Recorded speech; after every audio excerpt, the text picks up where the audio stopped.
The major events from today. Lots of stuff. Yeah, defeating Congresswoman Haley Stevens, now setting his sights on the midterm election this fall, where he'll face Republican Mike Rogers. Here's a look at the results in that Democratic primary. Dr. Abdul al-Sayed getting just over 48% of the vote. Haley Stevens getting 47%. It was a tight race. And look at this. Mallory McMurrow, who had suspended her campaign weeks ahead of the election, still received 4% of the vote as well. Dr. al-Sayed greeting his supporters this morning at the Spirit of Detroit alongside McMurrow, who actually officially endorsed him. Someone in the chat said Mexican streamer got shot. I immediately thought Pablo Fuente, but I remember I saw the video. A Mexican kid streamer, yeah, rest in peace. And introduced him. The race remained close throughout election night. Al-Sayed holding a narrow lead overnight, but wasn't declared the winner until this morning.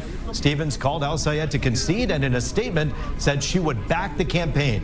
The race had become contentious at times, with policy toward Israel thrust into the spotlight. Today, Dr. al-Sayed had this message to Stevens' Jewish supporters. To my Jewish American sisters and brothers, one of the most... So this is the annoying humiliation ritual that everybody's going to have to deal with. Like, Mamdani has to do this almost every speech, is he has to talk about Jews every single speech. The first thing that Fox shows, what did he say about the Jews? Like, why is this the first thing they cover? Most indelible memories of this campaign will have been the opportunity to break bread with you at Seder, to worship with you at Shul, to be embraced by you. And listening to sisters and brothers who said, you know, I want to join this movement because AIPAC doesn't speak for me. Because I understand that self-determination for one people does not require the quenching of self-determination for another people. That unless all of us are free, none of us are free. I want to tell you the great gift that you've given me. And to all of my sisters and brothers of the Jewish faith, or any faith at all, or no faith at all, I want you to know that my commitment to your safety, my commitment to Jewish safety, is the same. Mamdani said the same thing. This is a page from Mamdani's book, The Safety for the Citizens. Smart. Commitment that I have to the safety of my own daughters. Meantime, Mike Rogers responding to al-Sayed's victory, saying in a statement, quote, Abdul doesn't represent a vision for the future. He's leading a movement grounded in ideological fanaticism. His agenda would make our communities less safe and our state less affordable, end quote. Joining us now live via Zoom, we welcome the Democratic nominee for U.S. Senate exclusively here at 5, Dr. Abdul al-Sayed. And Dr. Sayed, it's good to see you. The last time we talked was on the debate stage here at Fox 2. And here you are as a victor. Your thoughts moving forward into tonight and into the rest of the race?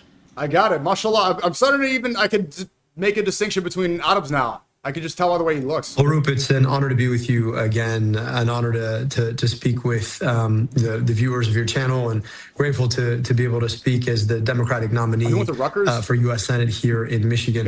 We've got an opportunity in this race to continue to build forward, to get money out of politics, put money in pockets, and pass Medicare for all. If you, like me, believe that gas shouldn't be so expensive, that groceries should be more affordable, that you should be able to see a doctor in the richest, most powerful country in the world, and that your taxes should be spent on you and your kids instead of sent somewhere else to fight wars or do even worse things, I hope that you see a future in this movement.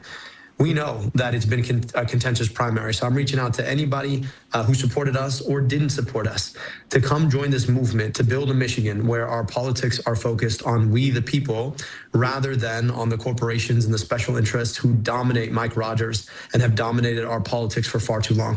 Dr. al-Sayed, I heard you talk a moment ago about your Jewish brothers and sisters, as you said, and those you'd like to include in this fight forward. It's crazy. Like, they also just prove how much control they have. Like, you know what? It's so funny, too. Ever since Ye24, thanks for the gifted sub, Muti. Ye24, 4 years ago, I'm working on this political campaign. It was insane, and it was a crazy conspiracy theory to say that Jews had overwhelming control of America. It was, whoa. Oh my God, no, whoa. 4 years later, everyone knows it now, and they were afraid of getting that information out there before. Now they've become arrogant about it. So I saw it straight up. I was one of the main people involved in that shift, where it went from being something insane to then people understanding it and then people just accepting it. And I think even the people in charge are like, whoa, they're fine with it. Whoa. I think they realize that they don't need to hide that information. It can be readily available and nothing will happen. There are many Democrats at this hour who, as you see on social media and elsewhere, are very concerned about the direction of the party under your leadership as a Senate candidate. And the reason is because of some of the supporters you've surrounded yourself with and who have surrounded themselves with you.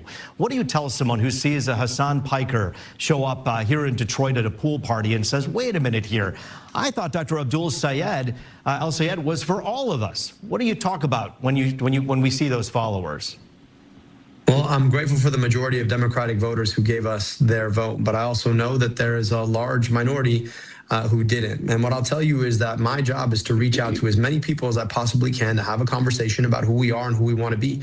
Now, just because you might campaign with somebody doesn't mean that you underwrite everything that they've said. But I do think it's important for us to be reaching out to folks who can get access to a number of voters who might be thinking in different ways about where we want to go. We're building a broad-based tent movement to get money out of politics, put money in pockets, pass Medicare for all. And I know that there are a lot of different conversations that need to be had. So, you know, on the one hand, I might go on Fox News and talk to Fox and Friends, even if I might disagree with what those hosts say, because I know there might be someone there in the audience who might agree with me, and I want to make sure that they've heard my message. Similarly, I'm reaching out to all kinds of podcast hosts and streamers to have those conversations. I think that's how democracy is supposed to work. And I remember coming through the early 2020s when we were talking about cancel culture. In USA dollar fin, do renewables, tech China, invest in tech USA, invest in Z-Wars. Did you just put in random words in ChatGPT and put that in the TT? What?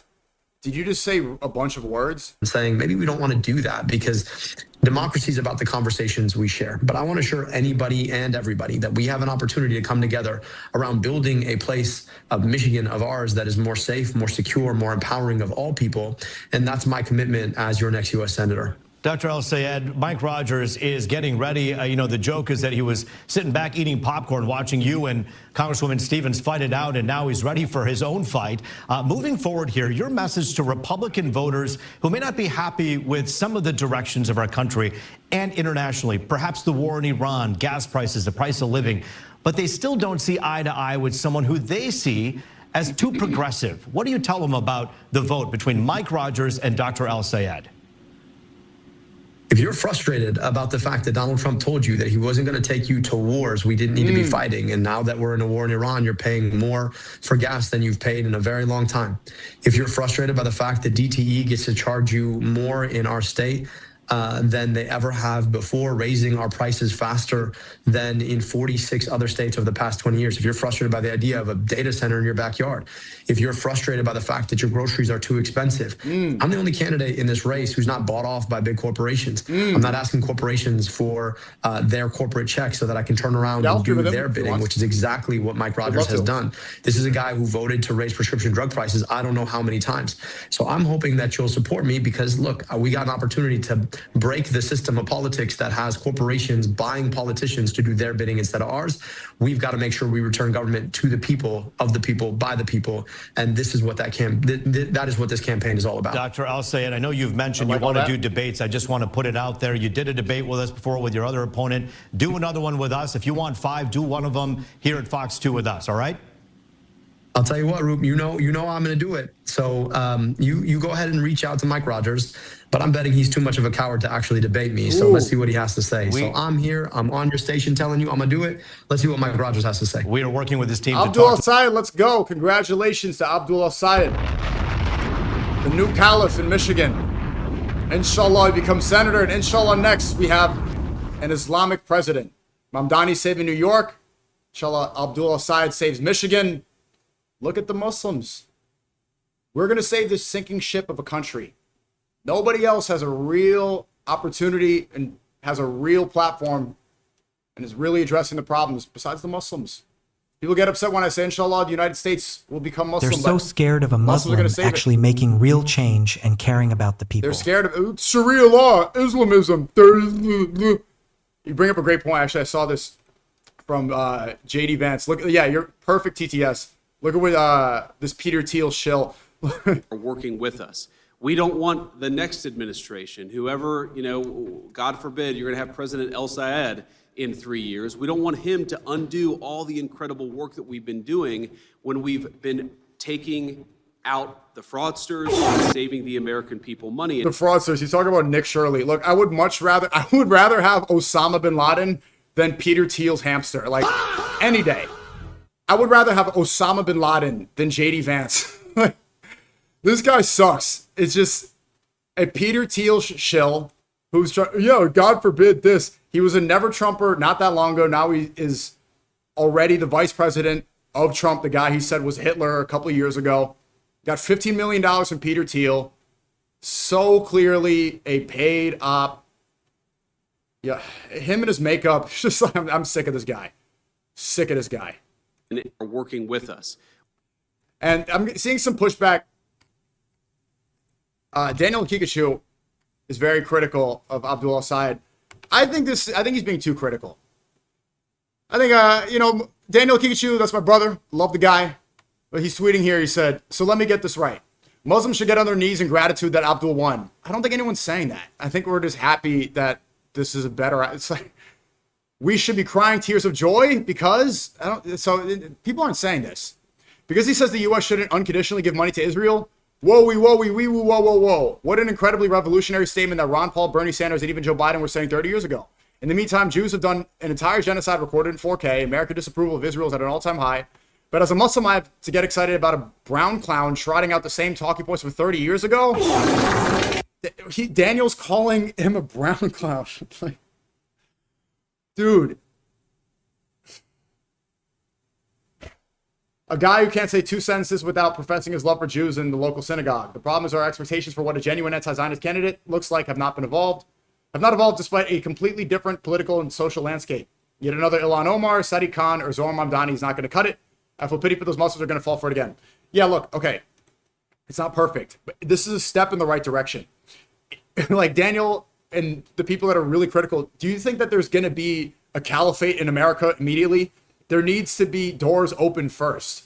They need to say stuff like this because immediately when you have an AIPAC critical candidate, they're going to press them all the time about anti-Semitism. This is what they need to say to avoid those allegations. Why do you think politicians are apprehensive to come on my stream and speak to me? Because when I go on stream with Eric Adams, immediately the media will chimp out. Oh my God, Nazi, Nazi, Nazi, Nazi, Nazi. They lose their minds, right? Because I'm one of the few people who will say Zionism and rabbinical Judaism, they go hand in hand. The rhetoric that they have to say in America right now to avoid anti-Semitism allegations, they'll say like Zionism is just a colonial European project. Zionism is just a system of imperialism. Zionism is directly the arm of rabbinic Judaism. Goes hand in hand. It's this. It's not completely separate. Rabbinic Judaism causes Zionism. This is what rabbinic Judaism is about. They don't want to say this. They just want to talk about it as if it's completely separate because they don't want to be demonizing a group. They don't want to get slandered by the media. Everybody knows this though. People are aware. But this is a step in the right direction. So I think this rhetoric is like, I think he's being too critical. He also said, guys, I love it. Okay, so what's the speech? I want to speak specifically to an issue that has been focused on in this race. To my Jewish American sisters and brothers, one of the most indelible memories of this campaign will have been the opportunity to break bread with you at Seder, to worship with you at Shul. Okay. Political philosophy that ought to animate us all is, what would we build, what would we do if we treated all of our kids like they were all of our kids? How would we spend our money? Where would we put our investment? How would we embrace one another? What kind of schools would we build? What kind of health care would we offer? What kind of jobs would we protect? And I say this because there could not be a greater contrast between that philosophy and the cynicism of Mike Rogers. Okay. Oof. You're going to keep seeing bro, there's more. Okay, Daniel says, I venerate Judaism and the Jewish people. I'm so excited for yet another progressive Democrat in the mold of Ilhan Omar, Sadiq Khan, and Zohar Mamdani to do performative resistance.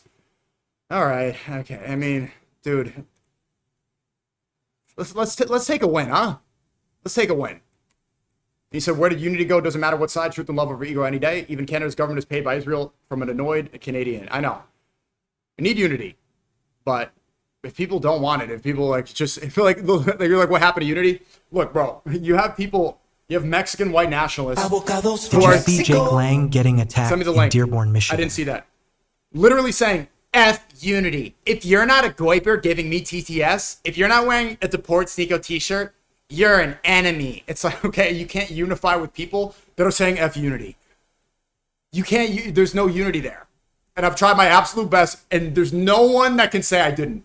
Well, I went above and beyond for unity, and I still will.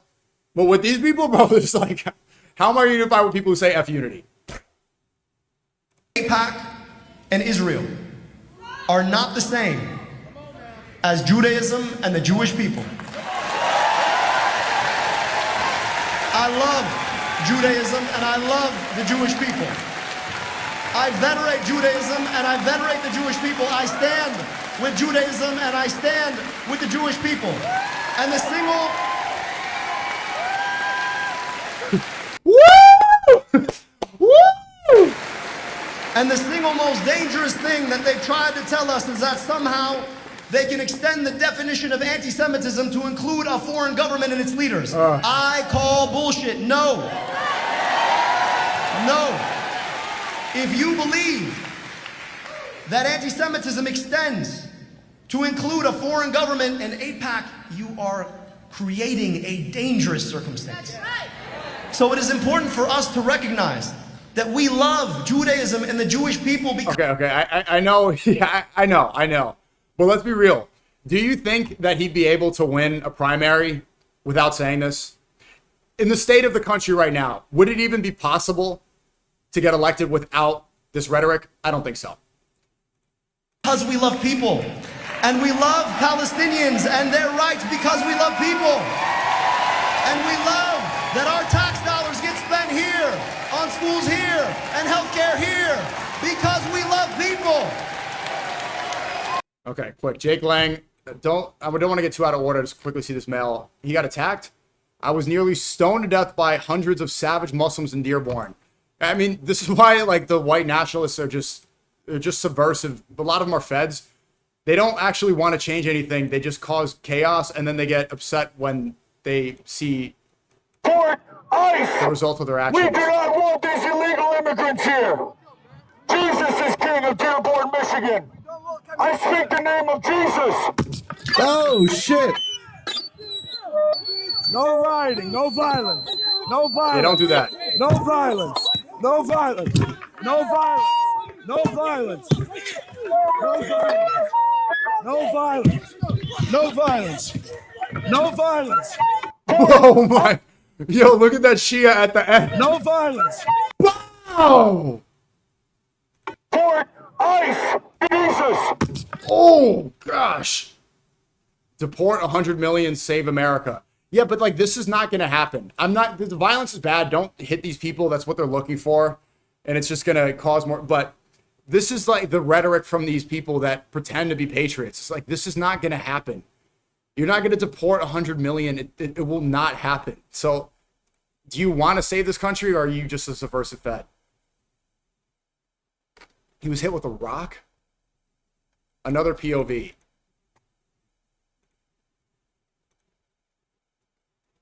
Jesus is king of Dearborn, Michigan. We support ICE. We do not want these illegal immigrants here. Dude, he's using his sign as a shield.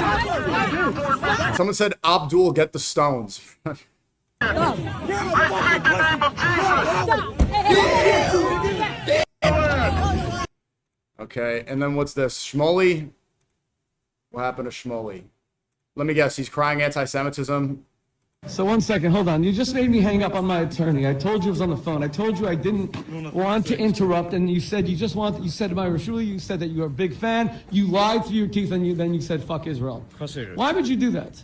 I'm an American. I'm a visitor here. Now you're pretending you don't speak English? Listen, this is going to go out to the whole world. 8 minutes of it. Bro, we know how this video goes. Shmuley's going to cry anti-Semitism. This guy's going to double down. Israel, we did nothing to bother him. You know, in my country, the United States of America, you would have been well. Okay, I don't know how many more of these videos I can watch. Let's go back to this. I want to see more about Michigan and about this guy. We saw J.D. Vance. Let's go see. So he did this. He did a whole speech. Where did he say inshallah? I don't need to see the 29-minute speech. Here's a victory. Mob call is over. I want to see this Piers one. Saw this. Abdul. Okay, Islamophobia. How did he address that?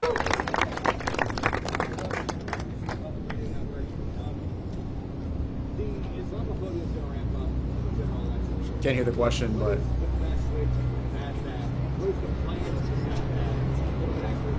Russ, I really appreciate the question. You're right. That's the only play they got. They're going to point at me. They're going to point at my name. It's like, well, he's different. That's the best you got? You can't actually talk about what you want to do? My name is not raising your gas prices. My name is not taking us to war. Yep. My name is not the reason you can't afford your groceries. You know what it is? They're BS policies. So you can point to my name all he wants. But I'll also tell you this. I've been an Abdul in Michigan my whole life. This is like the best place in the world to be Abdul. You know why? Because Michiganders they're big-hearted. They're open-minded. They're earnest. And they're gritty. And Michiganders are sick and tired of BS politics coming in to divide us when there's so much more we can unite to actually guarantee if we're willing to come together around it. Let's go. So if all Mike Rogers got is that his name is Abdul and my name is Mike, you're going to be surprised how many people will be like, yeah, but that's the Abdul who wants to bring down the price of my groceries and gas and stop us sending money abroad and make sure that I got health care. So yeah, I like that Abdul over your Mike from Florida. That's right. Identity politics versus actual change. That's what's happening right now. So Mike Rogers wants to put a data center in the backyard. And for our troubles, the corporations, the special interests, who would rather get to decide who our elected officials are than let us decide who our elected officials are. They spent an unprecedented amount of money to beat us. Attack ad after attack ad after attack ad after attack ad. Wall-to-wall ads. But it turns out that the commercials are the part of the television show most people don't want to watch. It turns out that you can spend as much money as you want on lies, but it doesn't make them true. It turns out that when you're able to reach out and dignify somebody's pain, people remember that a lot more than a 30-second ad played on a loop on television. And it turns out that when the people want something, they spent $60 million to try to get him out. Wow. In this democracy of ours, the people can get that thing if we're willing to do the work of that.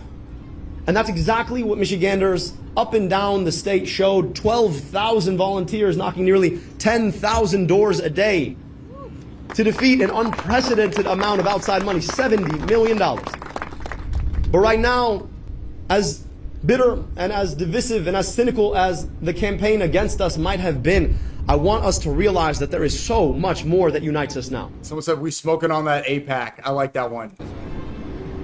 Because the campaign that Mike Rogers and Donald Trump and their GOP MAGA allies are launching is already more bitter. All you got to do is look at the ads you're already watching on TV, started today. You know, they think that you want to use my whole name against me. Mike, listen, man, if you can't say the name, it's Abdurrahman, keep the name out your damn mouth. Let's go. I'll be happy to give you lessons.